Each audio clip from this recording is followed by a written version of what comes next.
5. Vilfredo Pareto, pessimistic follower of Molinari. One prominent person rarely associated by scholars with the Bastiat-Ferrara Laissez-Faire school was the eminent sociologist and economic theorist Vilfredo Federico Damaso Pareto, 1848 to 1923.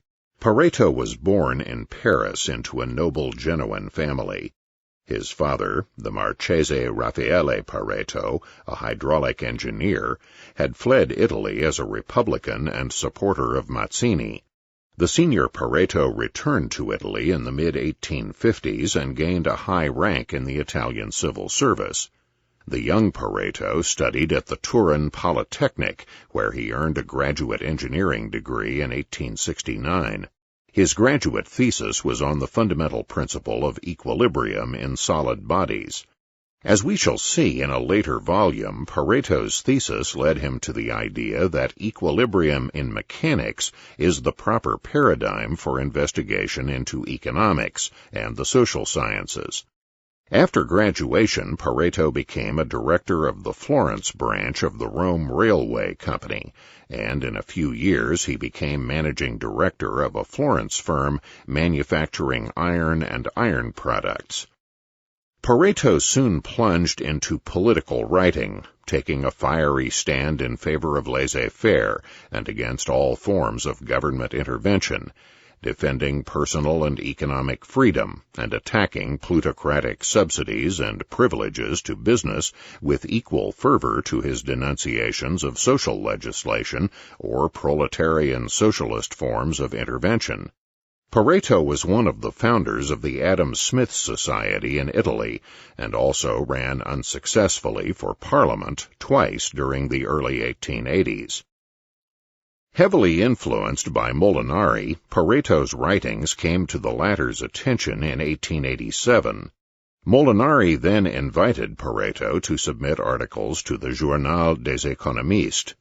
Pareto met the French liberals and formed a friendship with Yves Guyot, who was to be Molinari's successor as editor of the Journal, and who was to write Molinari's obituary in 1912. Shortly after getting in touch with Molinari, Pareto's mother died, and he was able to give up his manufacturing post, become a consulting engineer, get married, and retire to his villa in 1890 to devote the rest of his life to writing, scholarship, and the social sciences. Freed of his business duties, Pareto plunged into a one-man crusade against the state and statism, and formed a close friendship with the laissez-faire neoclassical marginalist economist Maffeo Pantaleone, 1857 to 1924, who drew Pareto into technical economic theory. Having become a Walrasian under Pantaleone's tutelage, Pareto succeeded Léon Walras as professor of political economy at the University of Lausanne. Pareto continued at Lausanne, also teaching sociology until 1907, when he fell ill and retired to a villa on Lake Geneva, where he continued to study and write until his death. Pareto's shift into technical neoclassical theory did not for a moment abate his ardent battle for freedom and against all forms of statism, including militarism. An idea of his trenchant laissez-faire liberalism can be gained from his article on Socialism and Freedom, published in 1891. So we can group socialists and protectionists under the name of restrictionists, whilst those who want to base the distribution of wealth solely on free competition can be called liberationists. Thus, restrictionists are divided into two types: socialists, who, through the intervention of the state, wish to change the distribution of wealth in favor of the less rich, and the others, who, even if they are sometimes not completely conscious of what they are doing, favor the rich. These are the supporters of commercial protectionism and social organization of a military type. We owe to Spencer the demonstration of the close analogy of these two types of protectionism. This similarity between protectionism and socialism was very well understood by the English liberals of the school of Cobden and that of John Bright, and was clarified in the writings of Bastiat. Pareto's writings, furthermore, are studded with appreciative and often lengthy quotes from Molinari. Thus, in the same article on socialism and freedom, Pareto praises Molinari for advancing a unique and bold system that proceeds towards the conquest of freedom using all the knowledge that is offered by modern science. In his Introduction to Marx's Capital, in a book on Marxism, Marxisme et économie pure, 1893, Pareto was clearly influenced by the French libertarian Dunoyer-Comte concept of the ruling class as whatever group controls the state. He ended the chapter with a lengthy and admiring quote from Molinari, who carried through this libertarian class doctrine. Pareto ended the Molinari quote with this sentence: "Everywhere the ruling classes have one thought, their own selfish interests, and they use the government to satisfy them." Pareto's first great treatise on economics, the Cours d'économie politique, 1896, was heavily influenced by both Molinari and Herbert Spencer. In every polity, he points out, there is a minority ruling class exploiting the majority who are the ruled. Tariffs Pareto treats as an example of legal spoliation, plunder, and theft. Pareto left no doubt that his objective was to eradicate all such legalized plunder. As Placido Bucolo points out, Pareto did not, as some analysts claim, adopt a Marxian view of class struggle in his Cours. Instead, he adopted the French libertarian class doctrine. Thus Pareto says in the Cours, "The class struggle assumes two forms at all times. One consists in economic competition, which, when it is free, produces the greatest ophelimity, utility. For every class, like every individual, even if it only acts to its own advantage, is indirectly useful to the others. The other form of class struggle is the one whereby every class does its utmost to seize power and make it an instrument to despoil the other classes." Laissez-faire liberalism had been a genuine mass movement in much of the 19th century, certainly in the United States and Great Britain, and partially in France, Italy, Germany, and throughout Western Europe. Much of the time in the latter half of the century, the socialist idea was considered less of a threat to liberty by classical liberals such as Pareto and Spencer than the existing system of militarist and warlike statism dominated by privileged businessmen and landlords, the system to which Pareto would give the vivid and contemptuous name Pluto-democracy. By the turn of the century, however, it was becoming clear to laissez-faire liberals that the masses had been captivated by socialism, and that socialism would pose an even greater threat to freedom and free markets than had the older neo-mercantilist Pluto-democratic system. Laissez-faire liberals throughout Europe had been gloriously optimistic during most of the 19th century. It was obvious that liberty provided the most rational, the most prosperous system, the system most attuned to human nature, the system that works for the harmony and peace of all peoples and nations. Surely the centuries-long shift from statism to freedom, from status to contract, and from the military to the industrial that had brought about the Industrial Revolution and immense improvement for the human race, was destined to continue and expand, ever onward and upward. Surely freedom and the world market were bound to expand forever, and the state gradually to wither away. The comeback, first of aggressive business statism in the 1870s, followed by expanding mass support for socialism in the 1890s, however, put a rude end to the ingrained optimism of laissez-faire liberals. The perceptive laissez-faire thinkers saw that the 20th century would bring the shades of night and put an end to the great civilization, the realm of progress and freedom that had been the product of 19th century liberalism. Pessimism and despair began to grip the slowly vanishing breed of laissez-faire liberals, and understandably so. They foresaw the growth everywhere of statism, tyranny, collectivism, massive wars, and social and economic decline.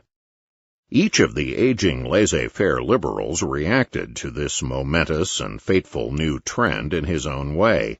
Spencer continued to fight on to the end, placing greater emphasis on what he considered the main threat of socialism as against the business statism that he had previously combated. Pareto's path was to change radically into a stance of bitter cynicism. The world, he concluded as he saw the inexorable decline of libertarian ideas and movements, is governed not by reason, but by irrationality, and it now became Pareto's role to analyze and chronicle those irrationalities. Thus, in an article in 1901, Pareto notes that everywhere in Europe, both socialism and nationalism imperialism are on the increase, and that classical liberalism is being ground down between them. All over Europe, the Liberal Party is disappearing, as are the moderate parties. The extremists stand face to face. On one side, socialism, the great rising religion of our age. On the other side, the old religions, nationalism and imperialism. Faced with the failure of his hopes and with the looming statist hell of the 20th century, Vilfredo Pareto, in the words of his perceptive biographer S.E. Feiner, decided to retreat to Galapagos, a remote island that, in the argot of Pareto's day, served as a metaphor and a vantage point for a totally detached analysis and critique of the folly looming around him.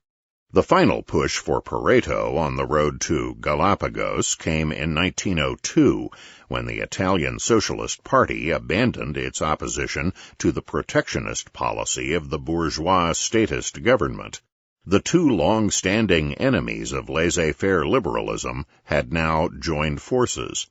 From that point on, Pareto's retreat to a detached and aristocratic Olympian bitterness was complete. The first book of Pareto's in which the new pessimistic stance becomes dominant is his Les Systèmes Socialistes, 2 volumes, 1901 and 1902. But his newly detached stance did not at all mean that he had abandoned his libertarian ideals or his method of social analysis. Indeed, Feiner writes of Pareto that Molinari was a man whom he admired till his dying day. Thus, Pareto writes bitterly of how, in society, robbery through government is far easier, and hence more attractive, than hard work for the acquisition of wealth. As Pareto mordantly wrote, in a passage that anticipated such 20th century libertarian theorists as Franz Oppenheimer and Albert J. Nock, social movements usually follow the line of least resistance. While the direct production of economic goods is often very hard, taking possession of those goods produced by others is very easy.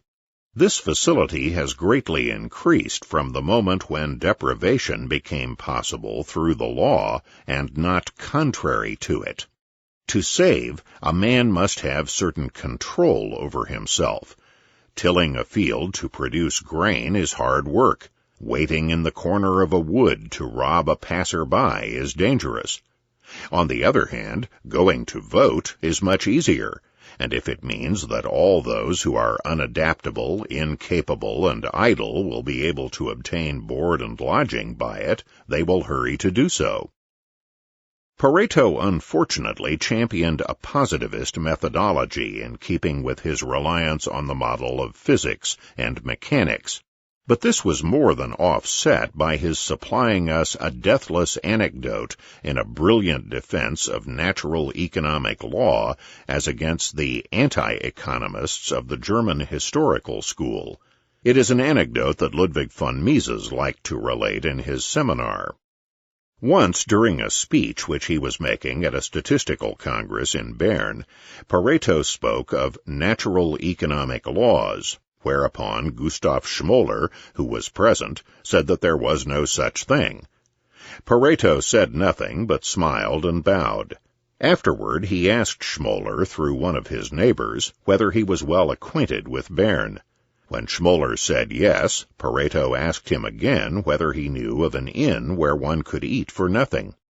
The elegant Schmoller is supposed to have looked half pityingly and half disdainfully at the modestly dressed Pareto, although he was known to be well off, and to have answered that there were plenty of cheap restaurants, but that one had to pay something everywhere. At which Pareto said, "So there are natural laws of political economy." 6. Academic convert in Germany, Karl Heinrich Rau. While John Prince Smith and his colleagues were battling valiantly for laissez-faire in the court of business and public opinion, the most prominent academic economist in Germany was becoming a highly influential convert to the cause. Karl Heinrich Rau, 1792 to 1870, was the most important academic economist in Germany in the first half of the 19th century, and perhaps down to his death in 1870. Rau was born in Erlangen, a Protestant town in northern Bavaria, and his father was Lutheran pastor and professor of theology at the university there. Graduating from Erlangen in 1812, Rau taught at secondary school, and in 1818 became professor of political economy at the University of Gießen.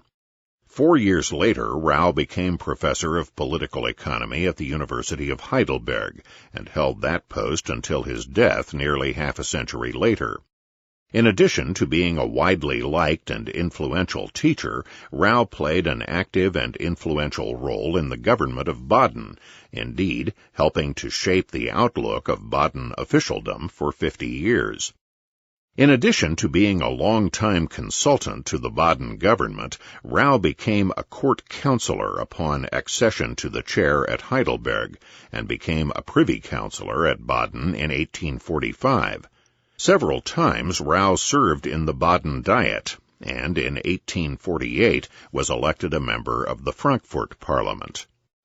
Trained in German cameralism, Rau, for the first 2 decades of his lengthy career, was a temporizing moderate in his views, attempting to balance the Smithian system of natural liberty with cameralism, deductive theory with a compendium of facts and statistics. A cautious moderate, Rau was leery of abolishing the guilds, and defended an organicist view of the state as against Adam Smith. On the other hand, as time went on, Rau became increasingly laissez-faire liberal and less statist. The beginning of this gradual but accelerating conversion came in the early 1820s. In 1819 and 1820, Rau translated the 6-volume treatise of the moderate Smithian Heinrich Friedrich von Storch, a Baltic German, teaching in Russia and writing in French. Rau's German translation of Storch's Cours d'économie politique was published in 3 volumes. Particularly important, however, was Rau's multi-volume textbook on economics, the Lehrbuch der politischen Ökonomie. The first volume of the Lehrbuch was published in 1826 and the second in 1828. The Lehrbuch promptly became the standard economics text in Germany, going through 8 editions in Rau's lifetime, with a 9th edition of Volume 1 published 6 years after Rau's death. Moreover, Rau's Lehrbuch was translated into no less than 8 languages. Rau's increasingly classical liberal views were reflected in the successive editions of the Lehrbuch. Still more were they reflected in the pages of the economic journal, the Archiv der politischen Ökonomie und Polizeiwissenschaft, which Rau founded in 1835. The culmination of Karl Rau's conversion to laissez-faire came at the height of libertarian economic opinion in Europe in the years around 1847. In his address to the university community at Heidelberg in November 1847, Rau denounced state intervention as the creation of ever-increasing special privileges to the aid of selfish interest groups. State intervention, then, can only benefit one person or group at the expense of another. Moreover, government intervention, instead of curing social problems, creates many new problems of its own. Rau warned in his Heidelberg address of the liberties endangered by government planning and controls, and particularly warned of the spread of socialist and communist fantasies. In the absence of private property and private enterprise, only force could be used to induce people to work. 7. The Scottish Maverick, Henry Dunning MacLeod. Henry Dunning MacLeod, 1821–1902, was an exuberant and prolific Scottish maverick who, in the teeth of the million monolith dominating Britain after 1848, never received his due from British economists or British academics. MacLeod was born in Edinburgh, the son of a Scottish landowner, and studied mathematics at Trinity College, Cambridge, graduating in 1843. He became an attorney and was admitted to the bar 6 years later. 2 years afterward, MacLeod wrote a report on the administration of poor relief in several Scottish parishes, and went on to establish the first poor law union in Scotland. In 1854, MacLeod was made a director of the Royal British Bank, and this immediately sparked a lifelong fascination with economics, and specifically with matters of money and banking.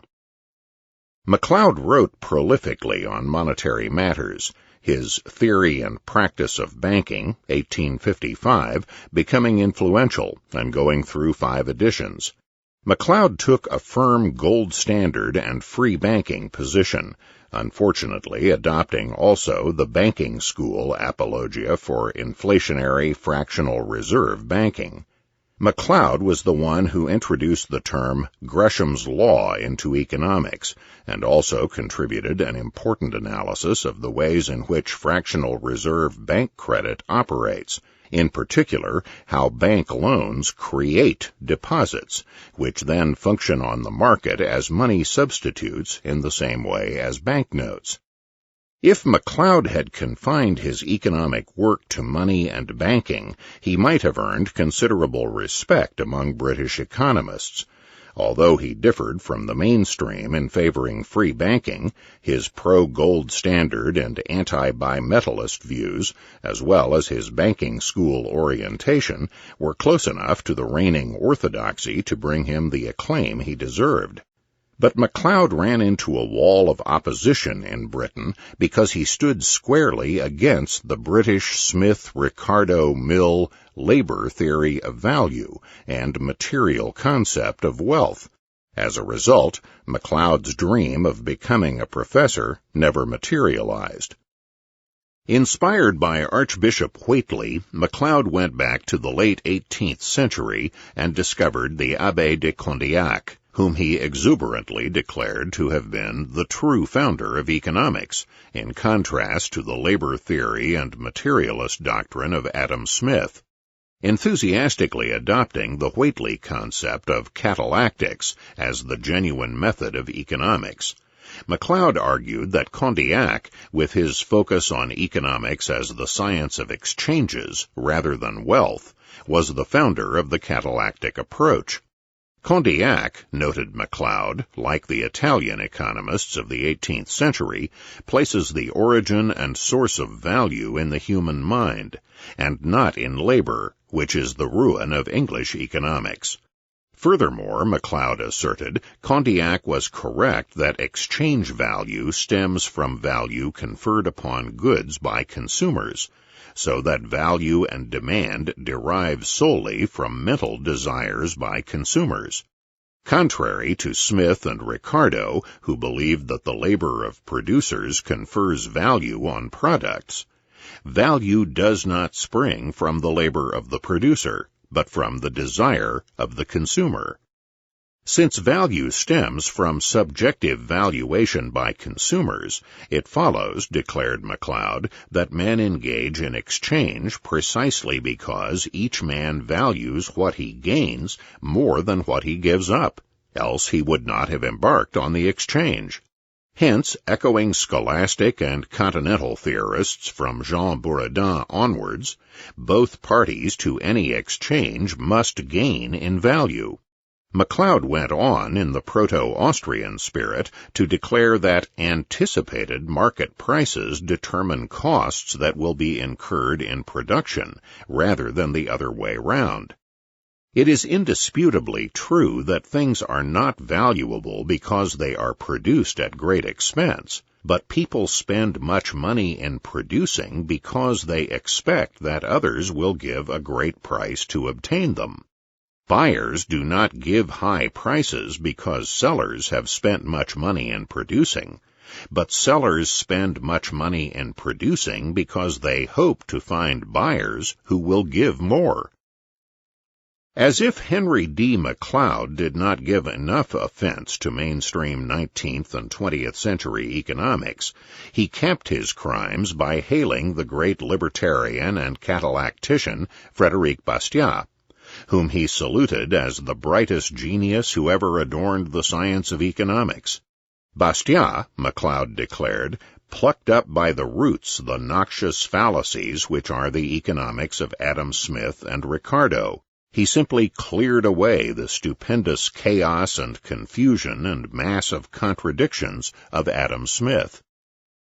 In his revolutionary work of 1871, which brought marginalism and at least a semi-Austrian position to England, W. Stanley Jevons issued a cry from the heart against the noxious influence of the stifling authority of John Stuart Mill over economics in England. Ever eager to find and rediscover neglected forerunners, Jevons hailed Bastiat and MacLeod, as well as Senior, Cairns, and others.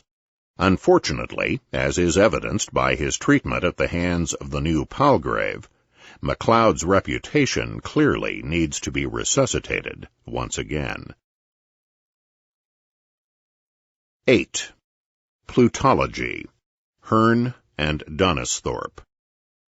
Another forerunner and contemporary hailed by the revolutionary marginalist Stanley Jevons was the Irish-Australian economist William Edward Hearn, 1826 to 1888. Born in County Cavan, Ireland, Hearn was one of the last students of the great Whatelyite economists at Trinity College, Dublin, entering in 1842 and graduating 4 years later. There he learned an economics very different from the dominant Millian school in Britain, an economics steeped in subjective utility theory and a catallactic focus upon exchange.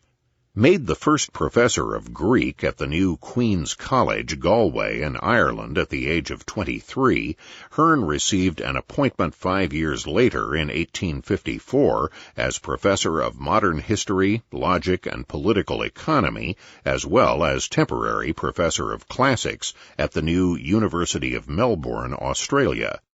In a country otherwise devoid of economists, Hearn had little incentive to pursue economic studies. He became dean of the law faculty and chancellor of the university. Most of his scholarship was devoted to such diverse subjects as the condition of Ireland, the government of England, the theory of legal rights and duties, and a study of the Aryan household, on all of which he published books issued in London as well as Melbourne.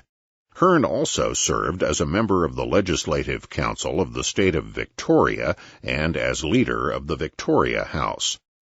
Hearn wrote only one book in economics from his eyrie in Australia, but it proved highly influential in England. Plutology, or The Theory of the Efforts to Satisfy Human Wants, was published in Melbourne in 1863 and reprinted in London the following year.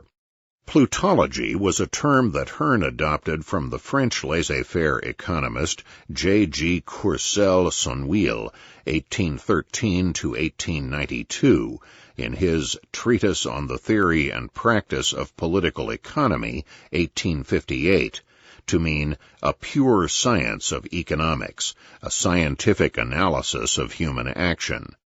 There are indeed hints in Hearn that he sought a broad science of human action going beyond even the limits of catalactics, or exchange.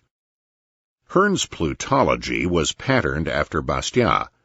Like Bastiat, Hearn provided a harmony lehre, demonstrating the unfailing rule that the pursuit of self-interest produces a flow of services on the market in the order of their social importance. Like Bastiat, Hearn began with a chapter on human wants, the satisfaction of which is central to the economic system. Human wants, Hearn pointed out, are hierarchically ordered, with the most intense wants satisfied first, and with the value of each want diminishing as the supply of goods to fulfill that want increases. In short, Hearn came very close to a full-fledged theory of diminishing marginal utility. Since each party to every exchange gains from the transaction, this means that each person gains more than he gives up, so that there is an inequality of value and a mutual gain in every exchange. The value of every good, showed Hearn, is determined by the interaction of its utility with its degree of scarcity. Demand and supply thereby interact to determine price, and competition will tend to bring prices down to the minimum cost of production of each product. Thus, providence, through competition, brings about a beneficent social order, a natural harmony, through the free market economy. In all these doctrines, Hearn anticipated the imminent advent of the Austrian school of economics, as well as echoing and building upon the best utility, scarcity, harmony, mutual benefit analyses of continental economics. Also anticipating the Austrian school and building upon Turgot and various 19th-century French and British writers, including John Ray, was Hearn's analysis of entrepreneurship. The entrepreneur contracts with labor and capital, that is, lenders, at a fixed price, attains full title to the eventual output, and then bears the profit or loss incurred by eventual sale to the particular entrepreneur at the next stage of production. Hearn also showed that capital accumulation increases the amount of capital relative to the supply of labor, and therefore raises the productivity of labor, as well as standards of living in the economy. He saw that capital could accumulate, and therefore living standards could increase in the economy without limit. In addition, Hearn generalized the law of diminishing returns, expanding it from land to all factors of production, being careful to assume a given technology and supplies of natural resources. A champion of free trade, William Hearn called for the removal of Catholic disabilities in Britain, the freeing of the Irish wool trade, the abolition of usury laws and entail, and the removal of all restrictions on transactions in land. Opposing government intervention, Hearn declared that government's only function is to preserve order and enforce contracts, and to leave all other matters to individual interest. Hearn's plutology was used as an economics text in Australia for 6 decades, until 1924. Indeed, it was virtually the only work on economics published in Australia until the 1920s. While the book went unnoticed upon its publication in London in 1864, it soon drew high praise from several economists, especially Jevons, who hailed it as the best and most advanced work on economics to date. Jevons featured plutology prominently in his path-breaking Theory of Political Economy, 1871. Apart from these citations, however, Hearn's work gave rise to only one plutological disciple. The attorney and mine owner, Wordsworth Donisthorpe, born 1847, published his Principles of Plutology, London, Williams and Norgate, 1876, which apparently was mentioned by no economic work from that day until the publication of the New Palgrave in 1987, either in the literature of the time or in any of the histories or surveys of economic thought. While scarcely an earth-shattering work, Donisthorpe's 206-page book certainly did not deserve to sink without trace. Most of Principles of Plutology was devoted to ground-clearing methodology, discussion of definitions, and attacks on plutology's great methodological rival, political economy. But yet there was much valuable substantive discussion in Donisthorpe, a lucid writer who admirably wanted to forge a scientific economics that would clearly distinguish between analysis and ethical or political advocacy. Defining plutology as the purely scientific investigation of the uniformity or relations between values, Donisthorpe went on to point out that values are all relative, and that these values, including the value of money, vary continually and unpredictably, in contrast to units such as weights, which remain fixed and unvarying. There are different intensities of wants and different degrees of utility, and the interaction of these utilities and relative scarcities determine values. In a proto-Austrian manner, Donisthorpe also distinguished between directly useful and indirectly useful goods, and showed how the latter had varying degrees of remoteness from the pleasure-giving stage of goods. In short, Donisthorpe engaged in a sophisticated analysis of the time structure of production. He also had a pioneering analysis of the influence of substitutes and complements, co-elements, upon values. While Donisthorpe's discussion of demand curves, that is, schedules, supply and price, was interesting but hopelessly confused, for example, he denied that an increased desire of consumers for a product would raise their demand for the product.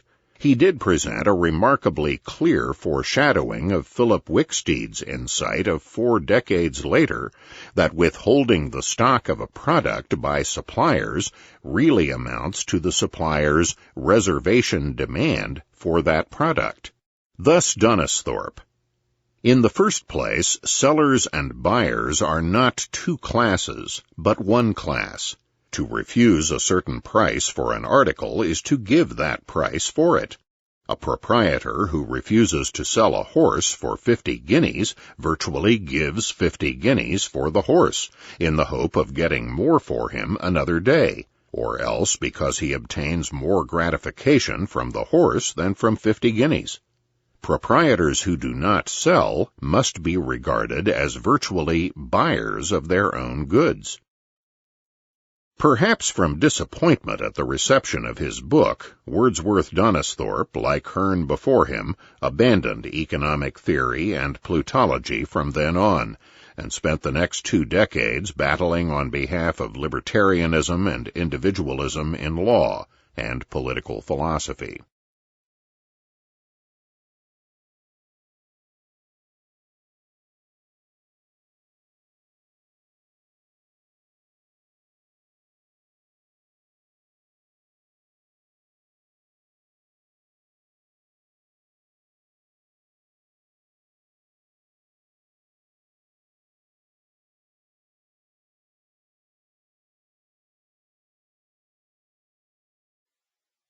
(9) Bastiat and Laissez-Faire in America. Frédéric Bastiat's writings found a receptive climate in laissez-faire-oriented United States. This was particularly true of the distinguished political and social scientist Francis Lieber, 1800 to 1872, a young Prussian scholar who had fled a Central Europe inhospitable to German nationalism.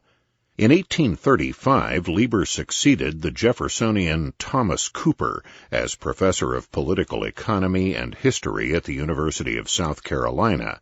Lieber's two-volume Manual of Political Ethics, 1838 and 1839, was a comprehensive defense of the absolute rights of private property, as well as its corollary, the right of free exchange of that property. Man yearns, said Lieber, to see his individuality represented and reflected in the acts of his exertions, in property.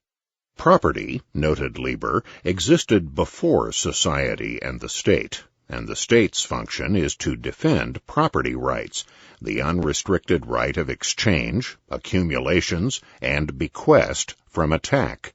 The role of the independent judiciary, an institution created in the United States, was to be a guardian over private property, and to do so by applying the common law, a body of rules of action grown up spontaneously and independently of direct legislative or executive action.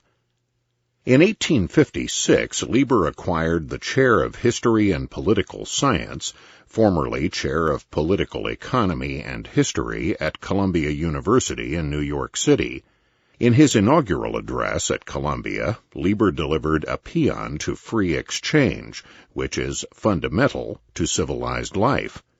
Lieber happily taught political economy from the text of Say's Treatise, and argued that economics teaches the idea of the natural, simple, and uninterrupted state of things in which man is allowed to apply his means as best he thinks. So devoted was Lieber to freedom of trade that he believed that the time would soon come when nations would include free trade in their bills of rights. Indeed, Lieber wrote the introduction to the first English translation of Bastiat's Sophisms of Political Economy in 1848. That translation had been made by Lieber's friend, Louisa Chivvis McCord, 1810 to 1879, daughter of the former head of the Bank of the United States, Langdon Chivvis, and wife of Colonel David McCord, a protege of Thomas Cooper and a South Carolina banker, planter, attorney, and newspaper publisher. A devoted admirer of Bastiat, Mrs. McCord also wrote journal articles denouncing socialism and communism. But the two outstanding followers of Frederic Bastiat in the United States were Francis Amasa Walker, 1799 to 1875, and his close friend and younger New Englander, the Reverend Arthur Latham Perry, 1830 to 1905. Amasa Walker was the son of a blacksmith who soon rose to become a successful shoe manufacturer in Boston as well as a railroad promoter. His earliest economic interest was in money and banking, where he became an ardent Jacksonian. Even though a bank director, Walker endorsed the currency principle and fervently advocated 100% gold money, with banknotes banned from going beyond the specie in the vaults of the banks. In addition, most notes, especially small denominations, were to be gradually eliminated. Bank credit, Walker pointed out, creates inflation and boom-bust cycles, as the banks face an outflow of gold abroad and are forced to contract their credit and banknotes. Walker also realized that gold discoveries need not create crises and panic, since the gold could make possible a more rapid achievement of 100% specie money. Amasa Walker retired from industrial activity in 1840 at the age of 41, and from then on devoted himself to economics and to political activity. He lectured on economics at Oberlin and Amherst, and from 1853 to 1860 was an examiner in political economy at Harvard. Walker wrote a number of essays for the New York financial organ Merchants Magazine, and in 1857 published a book on money and banking, The Nature and Uses of Money. He also served in the Massachusetts legislature and as Secretary of the State of Massachusetts. Walker, by then a lecturer at Amherst College, published at the end of the Civil War a scintillating general treatise on economics, The Science of Wealth, a Manual of Political Economy, Boston, Little Brown, 1866, which incorporated his monetary views into a general treatise on laissez-faire. The book was immensely popular, at home and abroad, going into 8 editions in the next 8 years. Walker's money and banking views were the centerpiece of his book. He took the rare position of advocating a system of free banking within a firm matrix of legally required 100% reserve. Walker wrote, "Much has been said of the desirableness of free banking, of the propriety and rightfulness of allowing any person who chooses to carry on banking as freely as farming or any other branch of business. There can be no doubt. But it is not, and can never be, expedient or right to authorize by law the universal manufacture of currency. When only notes equivalent to certificates of so much coin are issued, banking may be as free as brokerage. The only thing to be secured would be that no issues should be made except upon specie in hand." In his General Economics, Walker emphasized catalactic analysis and employed the concepts of wealth and value squarely in the Bastiat tradition. In fact, Walker heaped a great deal of praise on Bastiat's theory of value and proceeded to include several pages of quotes and examples from Bastiat's Harmonies. In addition, Walker continued in the French tradition of stressing the entrepreneur as a force in production very different from that of the pure capitalist. But unquestionably the outstanding disciple of Bastiat in the United States was Arthur Latham Perry. Perry, a graduate of Williams College in 1852, almost immediately accepted the position in which he would spend the bulk of his life, teaching history, political economy, and German at his alma mater. Perry had been introduced to Bastiat's works by his friend Amasa Walker, and he reported that I had scarcely read a dozen pages in that remarkable book, Bastiat's Harmonies of Political Economy, when the field of the science, in all its outlines and landmarks, lay before my mind just as it does today, 1883. From that time, political economy has been to me a new science, and that I experience then and thereafter a sense of having found something.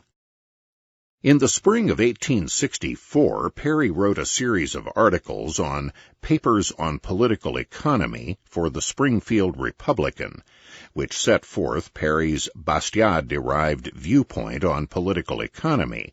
The proper focus of economic theory, he declared, was value, and value is determined by the mutual services exchanged in any transaction. The crucial axiom and focus of economic analysis, added Perry, is that men exert effort in order to satisfy desires, and trade is a mutual exchange of services to bring about those satisfactions. Both parties gain from every exchange, else they would not engage in the transaction. Workers, Perry pointed out, could only gain if more capital is employed in hiring them, which would increase wage rates per worker. Encouraged by Walker, Perry expanded his articles into a textbook, published the following year, Elements of Political Economy, later called Political Economy, became by far the most successful economic textbook in the country, going through no less than 22 editions in 30 years. In his text, Perry not only paid tribute to Bastiat, but also hailed MacLeod and adopted the MacLeod vision of the history of economic thought, saluting Condillac, Whately, Bastiat, and MacLeod as leaders of the correct services, catalactic, or what Perry called the all-sales school. Engaging in a detailed and sophisticated analysis of exchange and its preconditions in values and the division of labor, Perry went beyond Bastiat to purge economics totally of the vague and materialistic Smithian concept of wealth, and to focus instead completely on exchange.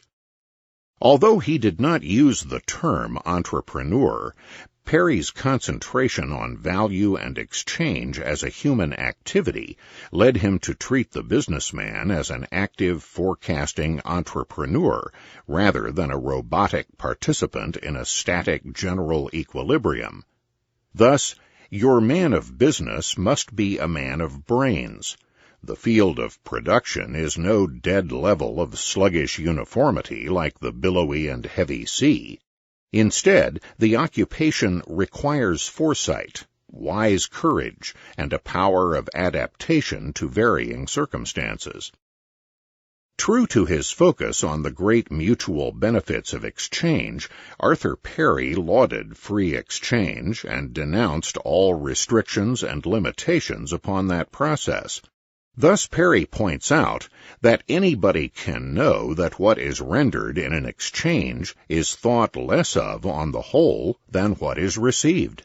The slightest introspection tells any man that. As this must always be true of each of the parties to any exchange, each is glad to part with something for the sake of receiving something else.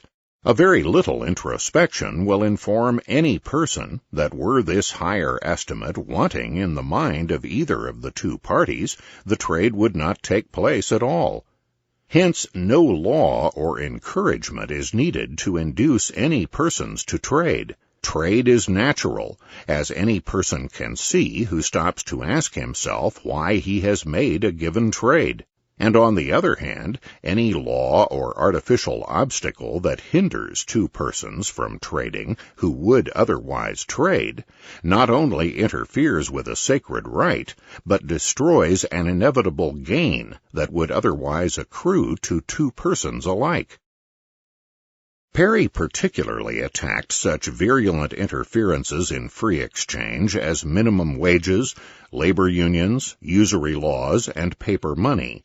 While Perry, even more than Walker, failed to realize fully that bank deposits were as much part of the money supply as notes, he went even beyond Walker's 100% reserve proposal for paper money to calling for the eradication of paper money completely, even if backed 100% by specie. He believed, however, that bank credit and issue of deposits should be totally free within that matrix. Perry was especially vehement in attacking protectionism, writing numerous articles and delivering hundreds of speeches on behalf of free trade and against protection. The protective tariff, Perry pointed out, was unsound economically. It violated property rights, and it violated the letter and spirit of the Ten Commandments. A protective tariff stole from the Western farmer to establish privileges for a few manufacturers. Perry courageously withstood the pressure of powerful Williams alumni, headed by ironmonger George H. Ely, against his free trade teachings. After the assassination of his former student, lifelong friend, and fellow member of the Cobden Club of Great Britain, President James A. Garfield, Perry took the highly unpopular step in New England of leaving the Republican Party as the party of privilege and corruption, and joining the Democratic Party. Much admired by free trade statesmen, Perry was asked by President Cleveland to be his Secretary of the Treasury. Another laissez-faire stalwart, at least for the prime years of his life, was Perry's friend and colleague who taught rhetoric at Williams, the Reverend John Bascom, 1827 to 1911. During the 1850s and 1860s, Walker, Perry, and Bascom made a formidable team in New England. Perry persuaded Bascom to write a book on economics, and Bascom's Political Economy, 1859, extolled the forces of production and competition in seeking profit, and in thereby benefiting the Commonwealth. Government's only role is to protect the rights of private property, so that production can do its work. Bascom also pointed out that monopoly can only be meaningfully defined as an exclusive grant of privilege by the government. Otherwise, all property could be called monopoly. Bascom also joined Walker in advocating 100% specie reserves to banknotes. Later, John Bascom became president of the University of Wisconsin and succeeded Perry in the chair of History and Political Economy at Williams when the latter retired in the 1890s. Bascom must have become a severe trial to his old friend, however, because by the 1880s Bascom had begun to abandon the cause and write books in the new statist discipline of sociology. Bascom now shifted drastically to call for the government privileging of labor unions and for the abolition of the excess of individualism. Bascom had now come to believe that the only danger from socialism and collectivism was unreasonable resistance to this organic force which is pushing into our lives. Growth, that is, collectivism, Bascom smugly concluded, must have its way. Clearly, John Bascom had rapidly made his peace with the new intellectual current that swept Europe and the United States in the 1880s and 1890s. One of the most unusual and most advanced of the American admirers of Frédéric Bastiat was the Boston merchant Charles Holt Karl, 1799 to 1890. A staunch adherent of free trade and laissez-faire, Karl, in articles in mercantile and financial magazines from 1855 until 1879, concentrated on questions of money and banking. In essence, Charles Karl was the last Jacksonian, continuing to argue the ultra-hard money cause long past the tremendous setback it received during the Civil War, when greenbackism and the National Banking Act necessarily led sound money men to concentrate on sheer return to the gold standard. Moreover, Karl was not content to advocate 100% banking. He perceptively and consistently urged 100% banking for demand deposits as well as notes. Karl, indeed, was particularly clear in demonstrating that bank demand deposits mainly arise from the extension of loans by the banks. He also pointed out the fallacy of the Smithian real bills justification for fractional reserve banking. Furthermore, Karl realized that central banking, epitomized by the Bank of England, allows far more room for the expansion of fractional reserve and fictitious money than would a system of free banking. But in addition, Karl went beyond most hard money advocates by calling for the elimination of such potentially dangerous currency names as the dollar, which give the illusion that these units are goods in themselves, and their replacement as the currency unit by regular, ordinary language definitions of weight in gold, for example, in numbers of troy ounces. For international currencies, that is, for currencies not redeemable in a common metal, Karl worked out the essence of the purchasing power parity theory for the underlying determination of exchange rates on the world market. 10. Decline of laissez-faire thought. By the latter decades of the 19th century, laissez-faire in economic thought and in social and political influence was in decline throughout Europe and the United States. Pareto was scarcely the only laissez-faire thinker in despair. Spearheaded by the welfare-warfare state developed in Prussia, academics and politicians alike scorned the old-fashioned tenets of laissez-faire and embraced the seemingly modern and progressive advance of statism, state planning, and welfare state measures. American academics trained in Germany, the home of the Ph.D., came back from Europe singing the praises of the organic big state, scorned the idea of economic law and the market economy, and advocated class harmony through big government.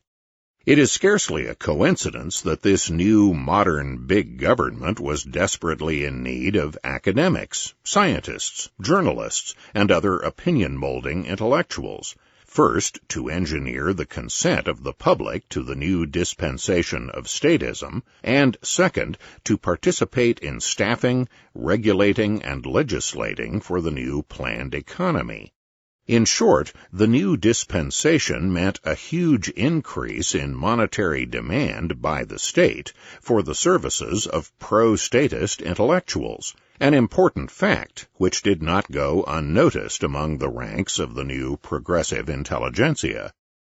Throughout Europe, small associations of academics and businessmen dedicated to laissez-faire were replaced by larger organizations of mainly academics dedicated to professionalism and the promotion of their academic economic guild.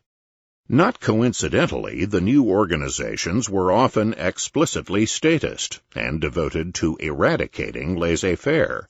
Richard T. Ely, German-educated academic empire builder devoted to institutionalism, statism, and Christian socialism, was the main founder of the American Economic Association, specifically excluding laissez-faire economists such as William Graham Sumner and Perry, who had formed a political economy club. After this exclusionist policy was later rejected by Ely's colleagues as too extreme, Ely resigned from the AEA in a huff and was only reconciled in later years. Whereas laissez-faire thought was in decline, the tyranny of the British classical model, re-established by Mill in 1848, was ripe for collapse. The precedents for replacement of the classical model had already been worked out by past economists, by the scholastics, Cantillon, Turgot, and Say and the 19th century French, by Whately, the Trinity College Dublin School, and Longfield and Senior in Britain and Ireland.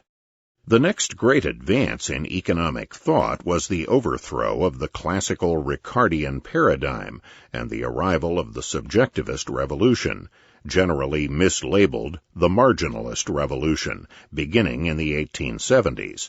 The famous marginalist triad of Jevons, Walras, and Menger and the Austrian school has been fortunately dehomogenized in recent years, inspired by the classic article of William Jaffe 2 decades ago, and it is now clear that the revolution against the classical school paradigm went far beyond emphasis on the marginal unit of a good or service, especially in the hands of Karl Menger and his followers. But that is the stuff of another volume.